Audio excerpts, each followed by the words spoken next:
Padme Hum, Mani Padme Hum, Om Mani Padme Hum, Om Mani Padme Hum, Om Mani Padme Hum, Mani Padme Hum, Om Mani Padme Hum, Om Mani Padme Hum, Om Mani Padme Hum, Mani Padme Hum, Om Mani Padme Hum, Om Mani Padme Hum, Om Mani Padme Hum, Mani Padme Hum, Om Mani Padme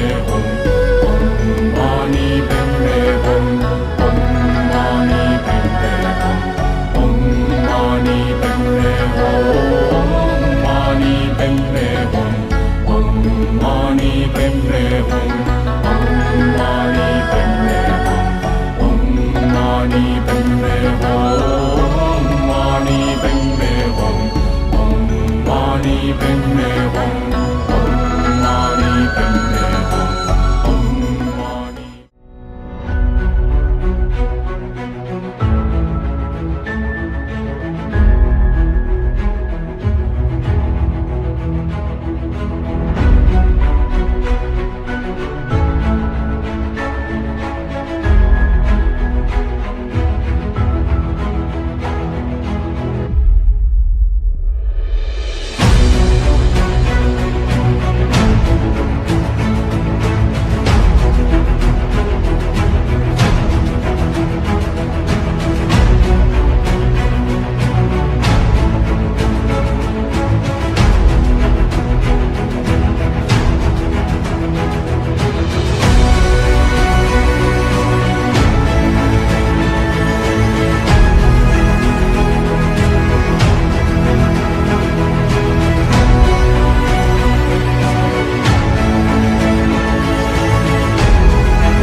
Padme Hum. Om Mani Padme Hum. Om Mani Padme Hum. Om Mani Padme Hum. Om Mani Padme Hum. Om Mani Padme Hum. Om Mani Padme Hum. Om Mani Padme Hum. Om Mani Padme Hum. Om Mani Padme Hum. Om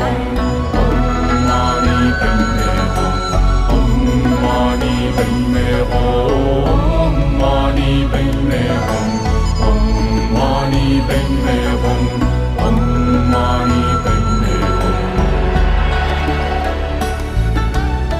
Padme Hum.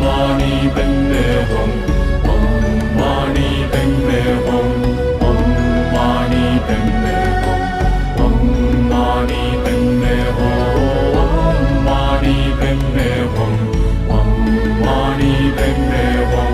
Om Mani Padme Hum.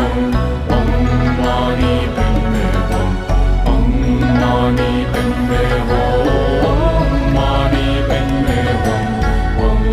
Mani Padme Hum. Om Mani Padme Hum. Om Mani Padme Hum. Om Mani Padme Hum. Om Mani Padme Hum. Om Mani Padme Hum.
Dhauladhar के बर्फीले चांदी की तरह चमकते पहाड़ की गोद में स्थित बजेश्वरी देवी का मंदिर, जिसे लोकल लैंग्वेज में लोग कांगड़े वाली माता के नाम से जानते हैं। माता बजेश्वरी देवी को माँ जल्पा के नाम से भी जाना जाता है, जो कि माता का प्राचीन नाम है। जल्पा का मतलब है जा से जन्म देने वाली, ल से नाश करने वाली और पा से पालन करने वाली। अगर हम कांगड़ा मंदिर के इतिहास के बारे में बात करें तो कांगड़ा का पुराना नाम नगरकोट था। कांगड़ा को बसाने का श्रेय महाभारत के प्रसिद्ध योद्धा सुशर्मा चंद कटोच को है। राजा सुशर्मा चंद कटोच वंश के 234वें शासक थे। महाभारत के युद्ध में वह कौरवों की ओर से लड़े थे। महाभारत के युद्ध में अपने रण कौशल से हाहाकार मचाने वाले दानव घटोत्कच इसी वंश के माने जाते हैं। बजेश्वरी देवी मंदिर का निर्माण कटोच शासकों द्वारा किया गया था। बजेश्वरी मंदिर और कांगड़ा किला सोना चांदी हीरे जवाहरात से भरा था। विदेशी शासकों ने कांगड़ा पर बार बार युद्ध करके यहाँ के विशाल खजाने को लूटा। सबसे ज़्यादा खजाना मोहम्मद गजनवी ने लूटा था। उसने सन 1009 ईस्वी के लगभग खजाना लूटा था। मोहम्मद गजनवी ने इस मंदिर को कम से कम 5 बार लूटा था। वह अपने साथ सोना चांदी हीरे जवाहरात लूट कर ले गया। कुछ विद्वान बोलते हैं कि यह मंदिर महाभारत के समय पांडवों द्वारा बनाया गया था। विद्वानों के अनुसार एक दिन पांडवों ने अपने सपने में माता दुर्गा को देखा। दुर्गा माता ने उनसे कहा कि वह नगरकोट के गांव में स्थित है और यदि वह सुरक्षित रहना चाहते हैं तो वह उन मंदिर का निर्माण कर दे, नहीं तो वह नष्ट हो जाएंगे। अगली सुबह पांडवों ने नगरकोट गांव में जाकर एक शानदार मंदिर का निर्माण कराया। भगवान विष्णु ने सुदर्शन चक्र से माता सती के शरीर के 51 टुकड़े किए थे और ये 51 टुकड़े अब शक्तिपीठ बन गए हैं। उनमें से बजेश्वरी देवी भी शक्तिपीठ है। कहा जाता है कि नगरकोट में माता सती का बाया पक्ष गिरा था। बाया पक्ष यानी माता का सतन गिरा था, जिसे आज बजेश्वरी देवी के नाम से पूजा जाता है। बजेश्वरी का अर्थ है ब्रज धारा करने वाली, अर्थात ब्रज बख्शे माता, जो कि सतनाकार पिंडी के रूप में विराजमान है। कांगड़ा में माता बजेश्वरी देवी के प्रकट होने की गाथा कृत जाति के स्थानीय मूल निवासी बताते हैं कि जिस जगह पर आज माता का मंदिर है वहाँ पहले खेत हुआ करता था। उन खेतों में एक बार माघ महीने की मकर संक्रांति वाले दिन एक गिरत किसान गेहूं की बिजाई कर रहा था। हल चलाते समय जब उसका हल एक गोल पत्थर की पिंडी से टकराया तो उसमें खून बहने लगा। किसान हैरान रह गया। उसने सोचा कि ये तो किसी देवी या देवता की पिंडी है। वह शीघ्रता से हल छोड़कर पास में ही अपने घर ले गया और वहाँ से देसी घी लगाकर उसने पिंडी का लेप कर दिया। घी का लेप लगते ही पिंडी से निकला हुआ खून बंद हो गया। देखते ही देखते वहाँ माता प्रकट हुई और फिर माता की पूजा करने लगा। बस उसी दिन से हर वर्ष मकर संक्रांति वाले दिन माता बजेश्वरी देवी की पिंडी को शुद्ध देसी घी का लेप किया जाता है। अगर आज भी माता बजेश्वरी को स्नान करवाते समय माता की पिंडी को ध्यान से देखा जाए तो उस पर लगे हाल का निशान साफ दिखाई देता है। इसलिए यहाँ माता को पिंडी के रूप में पूजा जाता है।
दोस्तों आज हम आपको मंदिर नहीं बल्कि एक ऐतिहासिक फोर्ट लेकर जाएंगे जो कि 3500 वर्ष पुराना है और कांगड़ा किला के नाम से बहुत ही प्रसिद्ध है।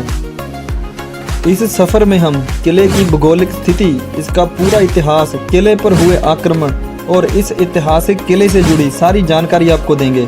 सो हर बार की तरह इस सफ़र में भी हमारे साथ अंत तक बने रहें।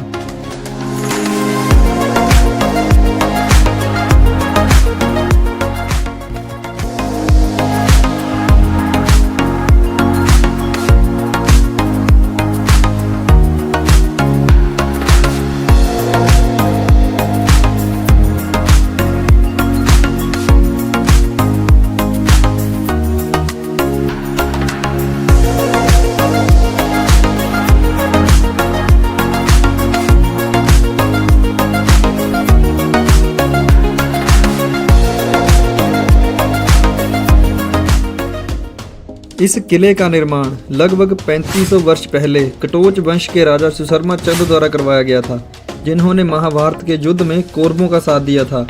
महाभारत युद्ध के पश्चात सुशर्मा चंद जी ने त्रिगत राज्य की भागडोर संभाली और राज्य की सुरक्षा हेतु इस मजबूत, विशाल और सुरक्षित किले का निर्माण करवाया।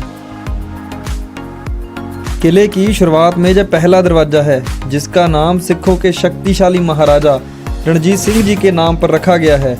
शेरे पंजाब के नाम से प्रसिद्ध खालसा साम्राज्य के जो पहले महाराजा थे, इन्होंने ही पंजाब को एकजुट किया और अपने जीते जी अंग्रेजों को अपने साम्राज्य के आसपास भी भटकने नहीं दिया था। इनके इस शासनकाल का इतिहास कांगड़ा किला से भी जुड़ा है, जिसके बारे में आगे हम जानेंगे।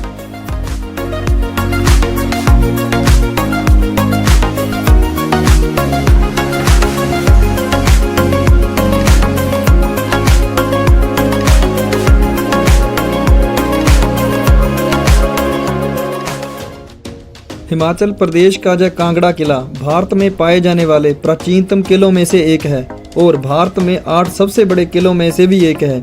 यह विशाल किला शिवालिक पहाड़ी पर 4 किलोमीटर के परिमाप के साथ 463 एकड़ में फैला है, जो कि कांगड़ा शहर से 4 किलोमीटर की दूरी पर स्थित है। जैसा कि आप वीडियो में देख पा रहे हैं, यह किला बाणगंगा और मांझी नदी के संगम पर बना है। नदियों द्वारा बनाए गार्ड 3 तरफ से किले को सुरक्षा प्रदान करते हैं, जिससे किले में प्रवेश करने का एकमात्र मार्ग रह जाता है, जहां बड़ी संख्या में सेना हथियारों से लैस किले की सुरक्षा में तैनात रहती थी, जिस कारण इस किले पर कब्जा करना बहुत ही मुश्किल था और इसी वजह से इस किले को उस जमाने का सबसे सुरक्षित किला माना जाता है।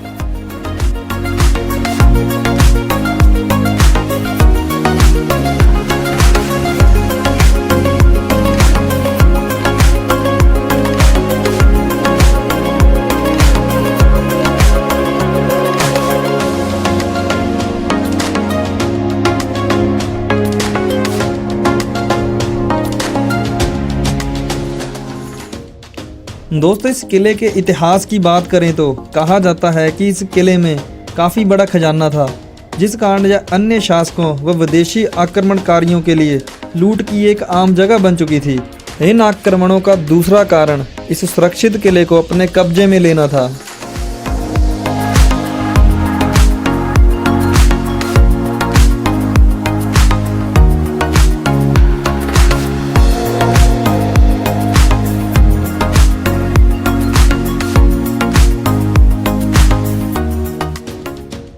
कांगड़ा किले पर पहला आक्रमण कश्मीर के राजा ने 470 ईस्वी में किया था और पहला विदेशी आक्रमण 1009 ईस्वी में महमूद गजनवी द्वारा किया गया था और खूब धन लूटा गया था। इसके बाद तुर्की सुल्तान मोहम्मद बिन तुगलक ने इस किले पर कब्जा किया और उसकी मृत्यु के बाद उत्तराधिकारी फिरोज शाह ने पदभार संभाला। सन 1615 में अकबर द्वारा तुर्की शासकों से कांगड़ा किला प्राप्त करने के 52 प्रयास किए गए, जिसमें असफल रहा, परंतु उसके बेटे जहांगीर ने सन 1620 में इस किले को पुनः प्राप्त कर लिया।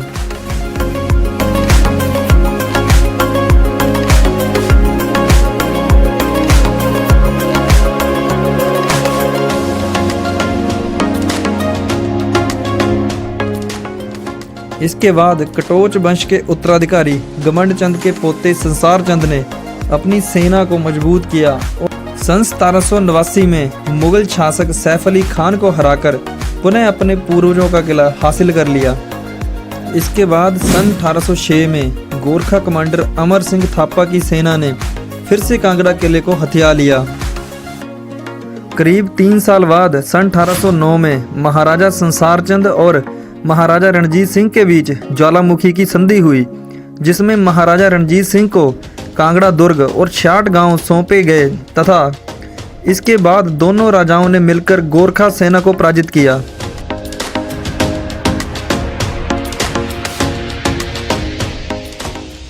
सन 1828 तक यह किला कटोचों के पास रहा और संसार चंद की मृत्यु के बाद महाराजा रणजीत सिंह को यह किला संधि के अनुसार दे दिया गया।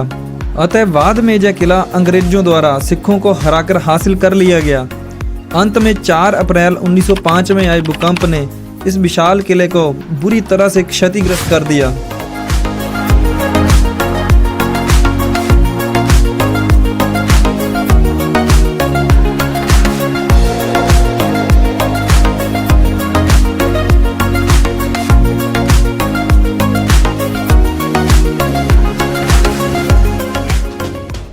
इतिहासकारों के अनुसार इस किले में कुल 21 खजाने के कुएं मौजूद थे, जिनमें से 1890 के दशक में 8 कुओं को लूटने में गजनी के शासक सफल रहे।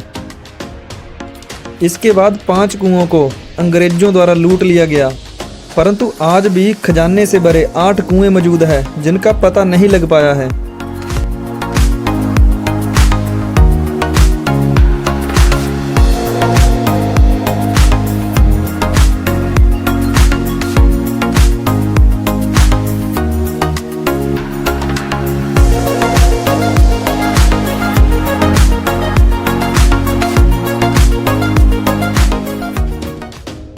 1905 में आए विनाशकारी भूकंप से इस किले को हुए नुकसान को आप देख सकते हैं, परंतु यह ऐतिहासिक किला अपने आप में बहुत सारी ऐतिहासिक यादों को समेटे हुए है।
ज्वाला देवी मंदिर को ज्वालामुखी शहर से जाना जाता है।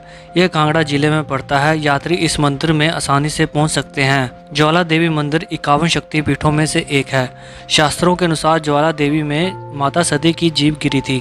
ज्वाला देवी मंदिर में सदियों से प्राकृतिक रूप से 9 ज्वालाएं जल रही है। इन 9 ज्वालों में महाकाली, अन्नपूर्णा, चंडी, हिंगलाज, विद्यावासिनी, माँ लक्ष्मी, सरस्वती, अंबिका, अंजनी देवी के नाम से जाना जाता है। इस मंदिर का प्राथमिक निर्माण राजा भूमि चंद ने करवाया था।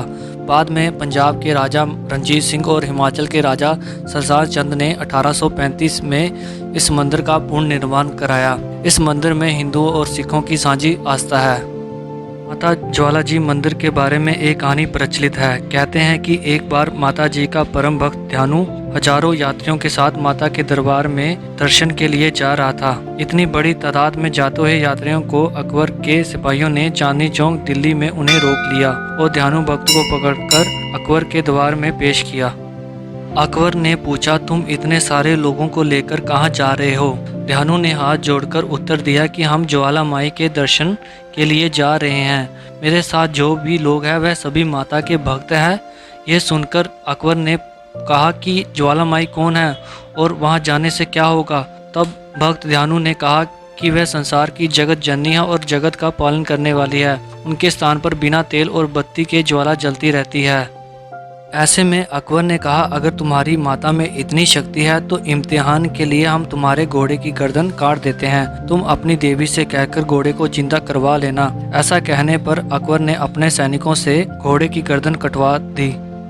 ध्यानु भक्त ने अकबर से कहा कि आप मुझे 1 महीने का वक्त दो, मैं घोड़े की गर्दन और धड़ को सुरक्षित रखने के लिए माता से प्रार्थना करता हूँ। अकबर ने ध्यानु भक्त की बात मान ली। अकबर से अनुमति लेकर ध्यानु भक्त माँ के दरबार में जा बैठा। स्नान पूजन आदि करने के बाद रात भर जागरण किया। प्रातःकाल ध्यानु भक्त ने हाथ जोड़कर माता से प्रार्थना की और कहा कि हे माँ, अब मेरी लाज आपके हाथों में है। कहते हैं कि अपने भक्त की लाज रखते हुए माँ ने घोड़े को पुनः जिंदा कर दिया। यह देखकर अकबर हैरान रह गया। तब उसने अपनी सेना बुलाई और खुद मंदिर की ओर चल पड़ा। अकबर ने माता के मंदिर को क्षति पहुंचाने का प्रयास किया। सबसे पहले उसने पूरे मंदिर में अपनी सेना से पानी डलवाया, लेकिन माता की ज्वाला नहीं बुझी। कहते हैं कि तब उसने एक नहर खुदवाकर पानी का रुख ज्वाला की ओर कर दिया, लेकिन तब भी ज्वाला नहीं बुझी। तब जाकर अकबर को यकीन हुआ। उसने वहां 50 किलो सोने का छत्र चढ़ाया, लेकिन माता ने उसे स्वीकार नहीं किया और वह छत्र गिरकर पित्तल जैसी धातु में बदल गया। आज भी अकबर का चढ़ाया हुआ छत्र आप ज्वाला मंदिर में देख सकते हैं। ब्रिटिश काल में अंग्रेजों ने अपनी तरफ से पूरा जोर लगा दिया कि ज़मीन के अंदर से निकलती इस ऊर्जा का इस्तेमाल कैसे किया जाए, लेकिन वह इस भूगर्भ से निकलती इस ज्वाला का पता नहीं कर पाए कि यह आखिर इसके निकलने का कारण क्या है। यही नहीं, पिछले 7 दशकों से भूगर्भ विज्ञानी इस क्षेत्र में तंबू गाड़कर बैठे हैं, वह भी इस ज्वाला की जड़ तक नहीं पहुंच पाए। यह सब बातें यह सिद्ध करती है कि ज्वाला प्राकृतिक रूप से नहीं बल्कि चमत्कारी रूप से निकलती है। नहीं तो आज यहाँ मंदिर की जगह मशीनें लगी होती और बिजली का उत्पादन होता।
कहानियाँ कहानियाँ कहानियाँ, बहुत सारी कहानियाँ, हजारों नहीं लाखों कहानियाँ। कुछ सच्ची तो कुछ झूठी हैं, पर कहानियाँ तो हैं। तो आज आप सुनेंगे ऐसी ही एक कहानी मेरी जुबानी। ये कहानी है सदियों पुरानी, और ये कहानी है मसरूर रॉक कट टेम्पल के बारे में। जब भी हम किसी ऐसी जगह पर जाते हैं जिसे देखकर हमें बहुत ही ज्यादा हैरानी होती है, तो हमारे अंदर की बेताबी बस एक ही चीज चाहती है, शुरुआत। आखिर कैसे हुई होगी शुरुआत इस मंदिर के बनने की? किसने बनाया होगा ये मंदिर? कैसे बना होगा ये मंदिर और क्यों? सदियों से चली आ रही दंत कथा के अनुसार मान्यता है कि इस मंदिर का निर्माण पांडवों ने अज्ञातवास के दौरान किया था और मंदिर के सामने की खूबसूरत झील को उन्होंने अपनी पत्नी द्रौपदी के लिए बनवाया था। हिमाचल के कांगड़ा जिले से मसरूर टेम्पल की दूरी महज 35 किलोमीटर दूर है। भारत सरकार ने राष्ट्रीय संपत्ति के रूप में इस मंदिर को संरक्षण दिया है। इस मंदिर को सबसे पहले 1913 में एक अंग्रेज ऑफिसर H.L. स्टैलबर्थ ने खोजा था। ये मंदिर इतना पुराना है कि इसके इतिहास का अंदाजा आज तक कोई नहीं लगा पाया है, लेकिन अभी भी कुछ कहानियां हैं जो इस मंदिर के बारे में सुनाई जाती हैं। इस मंदिर के गर्भगृह में आज भी श्री राम, माता सीता और लक्ष्मण जी के साथ विराजमान हैं। यह मंदिर कांगड़ा जिले के मसरूर गांव में बना हुआ है, इसलिए इसे मसरूर रॉक कट टेम्पल के नाम से जाना जाता है। ये मंदिर कुल 15 बड़ी चट्टानों को काटकर बनाया गया है। ये मंदिर अपने आप में अनोखा और रहस्यमयी इतिहास समेटे हुए है। आर्कियोलॉजिकल सर्वे ऑफ इंडिया के अनुसार ये 8वीं सदी में बना एक ऐसा मंदिर है जो उत्तर भारत का इकलौता ऐसा मंदिर है जो पत्थरों को काटकर बनाया गया है। देखा जाए तो पत्थरों को काटकर ऐसी खूबसूरत नक्काशी करना बेहद मुश्किल काम है। इस मंदिर में ये कारीगरी किसने की, इस बारे में कोई भी नहीं जानता है। इस मंदिर को अजंता एलोरा ऑफ हिमाचल भी कहा जाता है, लेकिन असलियत में यह मंदिर अजंता एलोरा से भी ज्यादा पुराना है। इस मंदिर में पहाड़ को काटकर मूर्तियां, सीढ़ियां, दरवाजे और गर्भगृह बनाया गया है।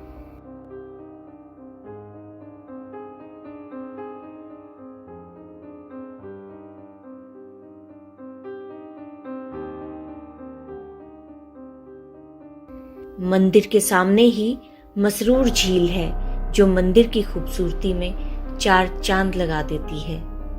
इस झील में मंदिर की परछाई दिखाई देती है।